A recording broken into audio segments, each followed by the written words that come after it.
You ever sit in a room full of people who claim to love you while they laugh like you're the joke?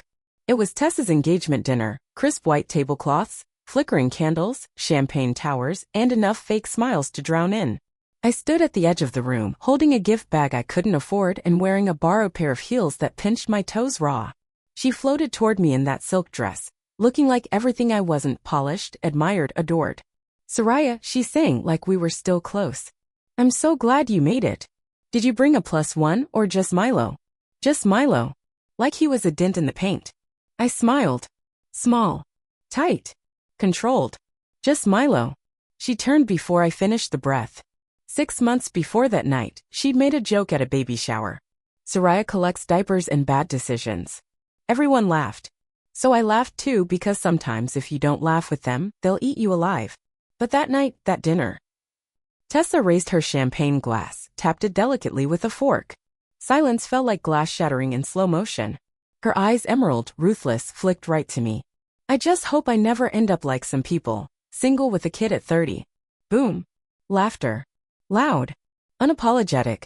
Even my own mother smiled, reaching for the wine like this was normal. Like being called disposable in public was dessert. And Ruben, Tessa's dad, he slapped the table, choking on his own amusement.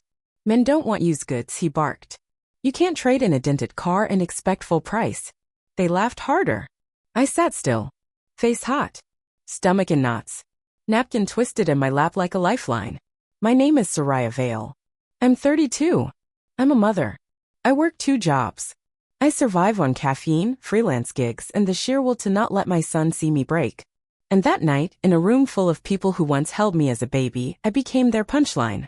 I glanced at Milo, just a few feet away at the kids' table, coloring a rocket ship with ketchup-stained fingers. He didn't hear it. Thank God. But I did. Every word. Aunt Valerie leaned in and whispered, "Oh honey, Tessa just likes attention." No. That wasn't attention. That was venom. That was legacy-level cruelty, the kind passed down like family recipes. Ruben's voice. My mother's silence. Their judgment. Their smirks. It was all a disease. I stared at my plate. I thought of leaving. I thought of flipping the table. Of grabbing Milo, throwing back a line like, "At least I raised a human instead of an ego," and walking out. But I didn't. Because I'd been taught to blend in. Not to cause scenes. To swallow it whole. So I did. Until he stood up. Dylan. Tessa's fiancé. He stood without a word. Pushed his chair back slowly. Walked, not rushed, across the room until he stood beside me. The room choked on its own breath. He didn't look at Tessa. Not yet. He looked at me. And then he said the 6 words that changed everything. "I think they should know something." I froze. My mind screamed, "Don't you dare." I thought he was about to humiliate me even more. Maybe double down. Maybe expose some secret from when we used to talk, before Tessa locked him down and cut everyone else out. But instead, he turned. He looked at all of them. Every face. Every laugh. Every smug little smirk. You all laugh at Soraya like she's some kind of cautionary tale. Like she's broken. But the truth is she's the strongest person in this room. Dead silence. No one reached for their glass. No one laughed. Dylan wasn't smiling. His voice didn't shake. When I lost my job, when I was drinking too much and couldn't get out of bed, you all looked the other way. Tessa told me to snap out of it. Ruben said I needed to man up. But Soraya? She showed up. She helped me get interviews. She watched my niece so I could go. She didn't ask for anything. She just showed up. I felt my throat close. Not from shame. From disbelief. I watched Tessa's jaw tighten, her wineglass trembling. She tried to interrupt, but Dylan lifted his hand. "You reduce her to a mistake. A statistic. But she's the kind of woman I wish more people were like." The walls cracked. The disease, the quiet family virus of shame and silence, couldn't breathe in that truth. And for the first time, they looked at me. Really saw me. My mother's fingers twitched against her bracelet. My uncle muttered something no one heard. Tessa stood, face hard, eyes wild. "Are you trying to embarrass me?" she hissed.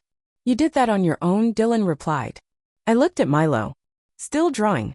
Still safe. And then I stood up. Slowly. Steady. My legs didn't shake. My voice didn't fail.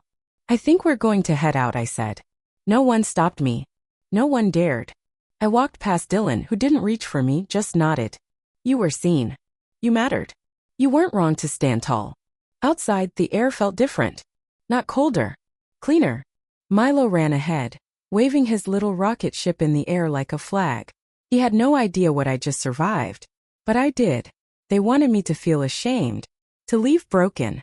But instead, I left awake.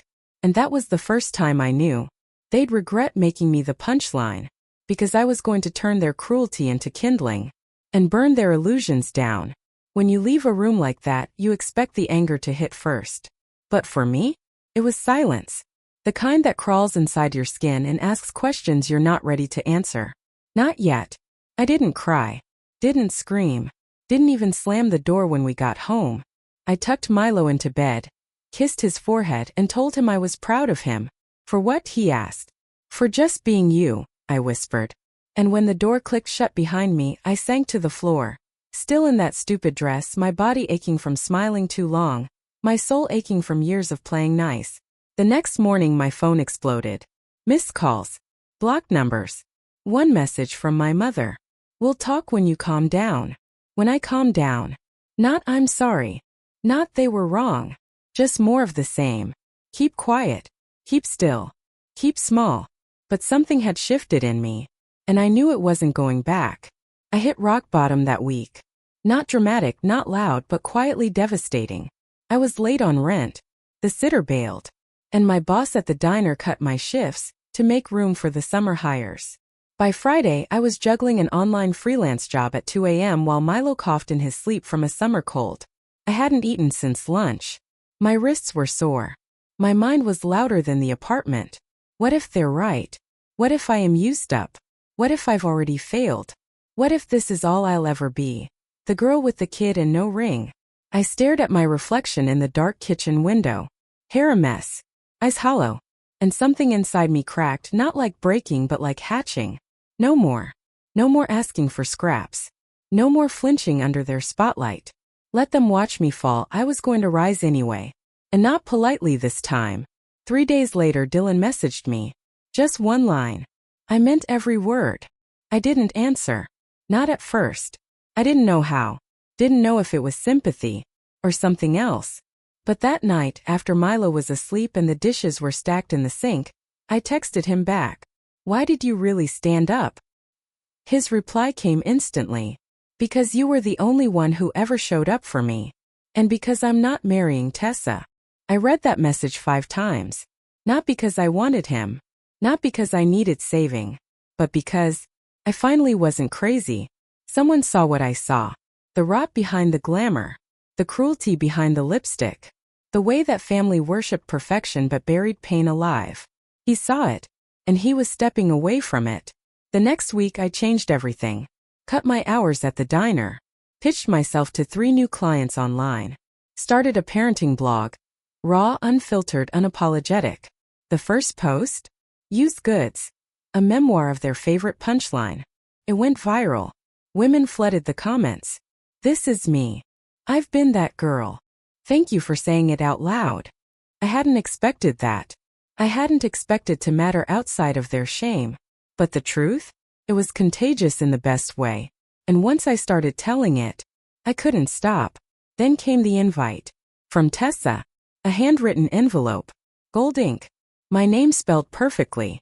Inside. An invitation to her bridal shower. The audacity. I thought it was a joke at first. Until I saw the RSVP card with a little sticky note. Let's put the past behind us. I want you there. Please. I could smell the desperation between the lines. I knew she was losing grip. Dylan had left. The narrative was cracking. She needed the optics. The perfect party. The perfect guest list. And she wanted me there, the single mom, the charity case, to prove she wasn't the villain. To stage the apology without ever saying sorry. I stared at that invitation for an hour. Then I made a decision. I wasn't going to play the same game. I was going to play mine. I showed up. Hair done. Dress new.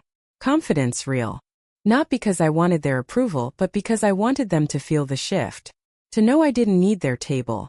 I brought my own. Tessa smiled like we were best friends. Hugged me in front of the cameras. I'm so glad you came, she whispered in my ear. And I whispered back, calm and steady. You invited the wrong version of me. The new one doesn't kneel. Her smile didn't even crack. But her eyes did. She knew. I mingled. I smiled. I played along, but only just enough. And when it was time to toast, I raised my glass with the rest of them. But I didn't sip. Because I wasn't there to drink. I was there to deliver the first blow. I waited until the gifts. When Tessa held up a baby pink lingerie set and the room giggled, I spoke. Loud enough for only a few to hear. Just enough to echo. Funny how people think lace can cover up what's rotten underneath. Silence snapped like a twig. Heads turned. Tessa froze. And I smiled. Not cruel. Not angry. Just free. That was the moment I knew. She had power over me because I let her define me. But now? I was writing my own story. And she was just a supporting character. What she didn't know was that Dylan and I had met again. Once. Quietly. No scandal. No drama. He wanted closure. He also wanted to show me something. A letter. Written weeks ago. One Tessa had tried to delete from his inbox. From a woman in another town. Who also dated Dylan. Who also said Tessa ruined her life. It wasn't just me. It was a pattern. A sickness. And I was going to expose it carefully, precisely, without ever raising my voice. She tore me down with a smile. Now, I was going to return the favor. And the next time they laughed, it'd be because they were nervous. Because the truth was coming. And I wasn't afraid of being seen anymore. Revenge doesn't always roar. Sometimes it simmers. Quiet. Measured. Focused. I didn't want to destroy her. Not yet. I wanted her to squirm. To feel the heat rising through the floorboards and wonder where it was coming from. Dylan sent me the screenshots. Not just the email Tessa tried to erase, but photos. Voice notes. Receipts. Other women. Other betrayals. Same pattern. Tessa had a gift for smiling as she ruined lives. She didn't slash throats. She bled people out with charm and plausible deniability. Her weapon was reputation. And she'd use mine for sport. So I decided to take hers. I started with a podcast episode. I didn't name names yet. But the story was unmistakable. She raised her glass and toasted my failure. Called me a dented car in front of 30 people. My mother laughed. My uncle chimed in. I sat there burning, breaking. But then her fiancé stood up. That clip got 90,000 plays in 3 days. Comment sections lit up with women who had been humiliated by their own blood. Women who swallowed poison to keep the peace. And a few of them knew exactly who I was talking about. The next week, I got a DM from a girl named Lily. She used to work with Tessa. Said she was bullied out of her job after a miscarriage. Tessa had told coworkers it wasn't a real baby if it never made it to 12 weeks. I stared at that message, hands shaking. This wasn't just about me anymore. This was generational damage. Institutionalized cruelty wrapped in pink bows and Pinterest boards.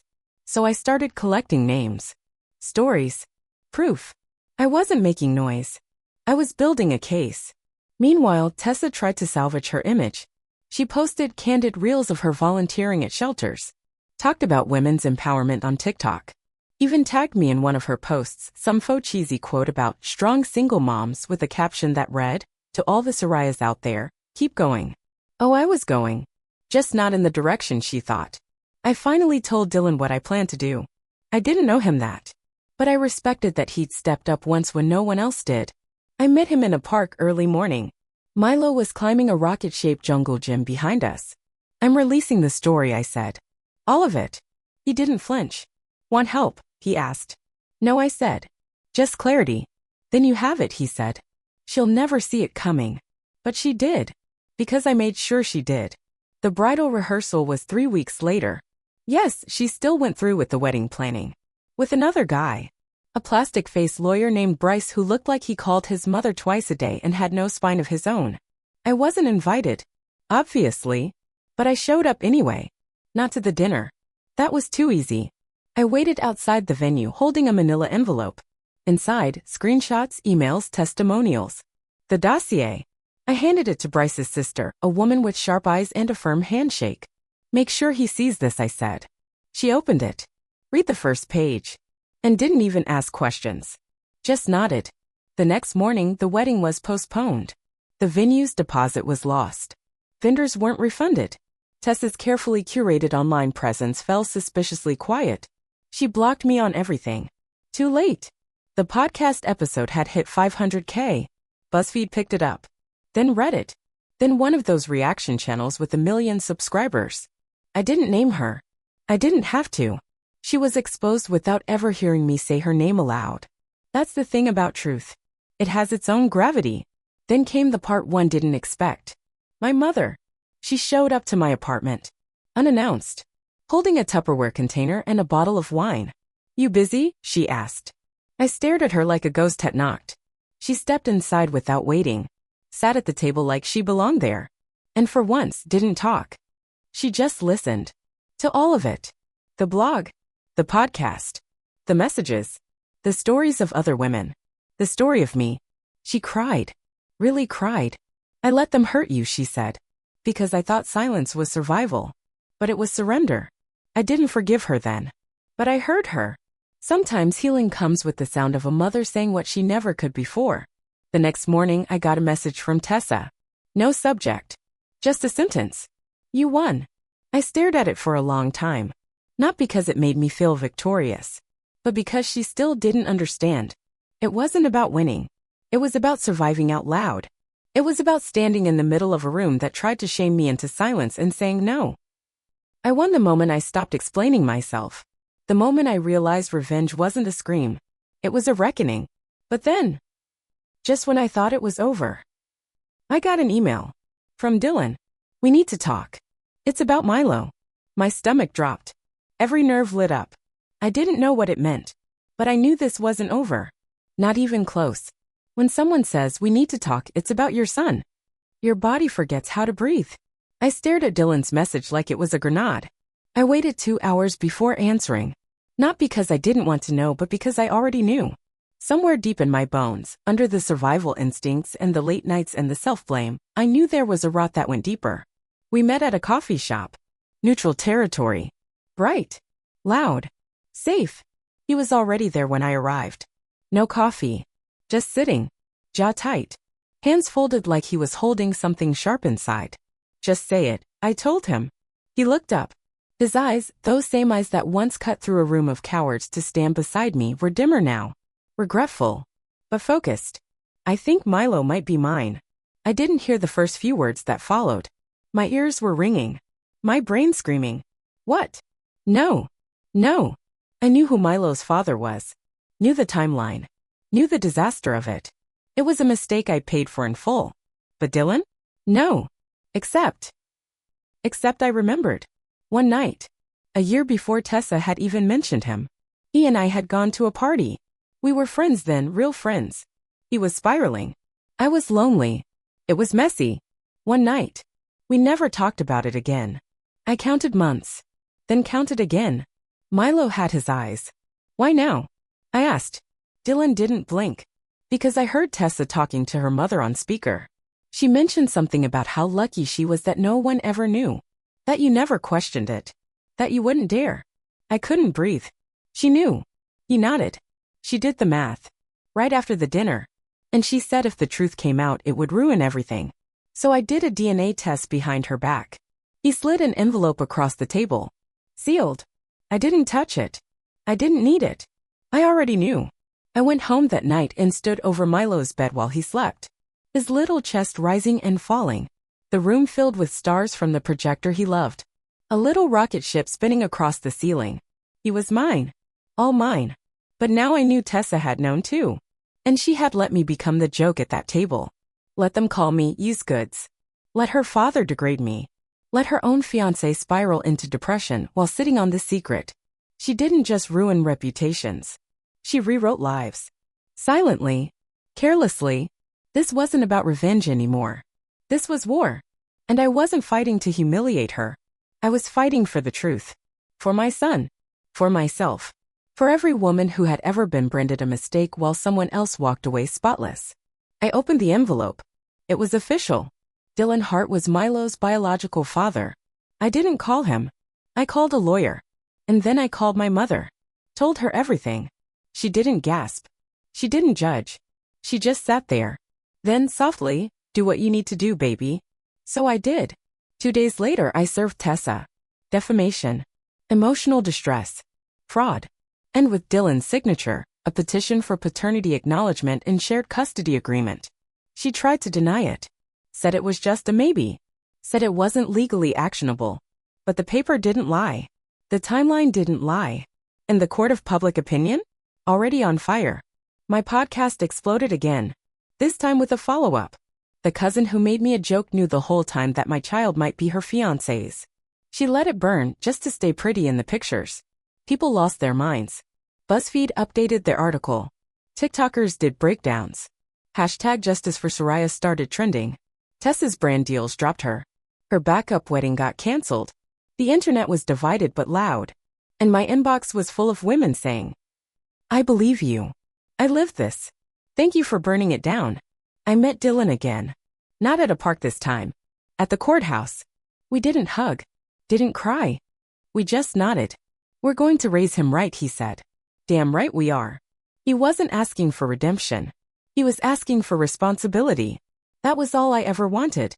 The last time I saw Tessa, she was standing outside a brunch spot, oversized sunglasses, no ring. She saw me and looked away, like I was shame walking in heels. But I didn't look away. Not this time. I held her gaze and smiled. Not cruel. Not smug. Just clean. She blinked first. That night, Milo asked me, "Mama, are you okay?" I looked at him, his messy hair, his wide eyes, his crooked spaceship drawing. And I said the truest words I've ever spoken. "I'm not okay, baby. I'm something better. I'm awake. I'm done shrinking. And I'm not done yet. Because there's one more thing I have to do. Something only she'll understand. A message. The final word. The one thing she'll never fake her way out of." People think revenge is about destruction. Burning it all down. Watching them fall. But the real kind, the one that leaves a scar? It's quieter. It's walking past the ashes of what they tried to bury you in while holding everything they thought they took. The video went live on a Tuesday morning. I titled it, "The Final Chapter, What She Didn't Want You to Know." No names. No rage. Just a story. One woman. One child. One family who tried to shame her into silence, all while hiding the truth under champagne toasts and designer smiles. I told it all. The joke. The laughter. The silence. The night Dylan stood up. The night he told me Milo might be his. And how Tessa, my own blood, had known. How she let me be humiliated. Let my son grow up without the truth. Because image mattered more than impact. It wasn't about exposing her. It was about liberating me. The video hit 1 million views in 36 hours. Comments poured in. Women, men, mothers, daughters, all of them saying the same thing. I lived this. This isn't just your story. This is our fire. I didn't read all the comments. I didn't need to. I knew what they said. Because I'd already lived the loneliness they described. And now I wasn't alone anymore. Tessa never responded publicly. Not to the video. Not to the lawsuit. Not to the custody order. But then one night, I got an email. No subject line. Just 3 lines. "You could have come to me. We could have worked it out privately. I hope it was worth it." I stared at those words. My hands didn't shake. I didn't even blink. Because for the first time, I realized something. She still thought this was about her. Like my story was a PR scandal she had to manage. She never understood. She never would. So I replied with one sentence. "It was never about ruining you, it was about freeing myself." Milo turns 4 next month. He knows Dylan now. Not his dad. Not yet. That's not a title you earn with blood. It's one you prove with presence. But they build rockets together. They watch cartoons. They laugh. They heal. And sometimes I catch Dylan looking at him like he's trying to make up for every second he didn't know. It's not perfect. But it's real. And that's enough for me. My mother came over last week. She brought chili. And new shoes for Milo. She's trying. I let her. Because some bridges aren't meant to burn. Some are meant to be rebuilt, slow, steady, with boundaries. She doesn't tell me to stay quiet anymore. Doesn't shush the truth. She listens. That's new. And maybe that's hope. People still recognize me now. At the grocery store. In the school pickup line. Not because I'm famous, but because I'm familiar. Because every town has a woman like me. The one they whispered about. The one they laughed at. The one they expected to disappear. And when they see I didn't. That's the real revenge. Last week, I got invited to speak at a women's conference. The theme? Reclaiming narrative. They asked me to close out the event. So I stood in front of 300 people, a heart pounding, voice steady, and I told them what I'm telling you now. You are not the sum of their smallness. You are not a mistake just because they called you one. Your truth will shake the table, let it. Your voice will make them uncomfortable, use it. Your survival is not shameful, it's sacred. They gave me a standing ovation. But I didn't cry until I got home. Milo was asleep. Dylan had left a note on the counter. He built his rocket without help today. And in the quiet, I let it all hit me. The girl I used to be hunched at that table, napkin knotted in her lap, shame crawling up her throat, was gone. She didn't vanish. She evolved. And Tessa? She moved to another city. Tried to rebrand. But it doesn't land the same. Because the thing about beautiful lies is, once the curtain falls, no one forgets what they saw. I don't hate her. That's the wild part. I don't wish her pain. I wish her confrontation. With herself. With the legacy of damage she danced on top of. I hope she finds whatever version of peace she can sleep beside. But me? I sleep just fine. The last line of my final podcast was this. You don't have to burn the bridge to walk away. You just have to stop asking for a seat on it. Let them watch you cross. Let them wonder where you're going. And never ever look back. I didn't burn the bridge. I let her watch me cross it. With my son in one hand. And the truth in the other. I didn't ruin her life. I just stopped letting her ruin mine. And that was always enough.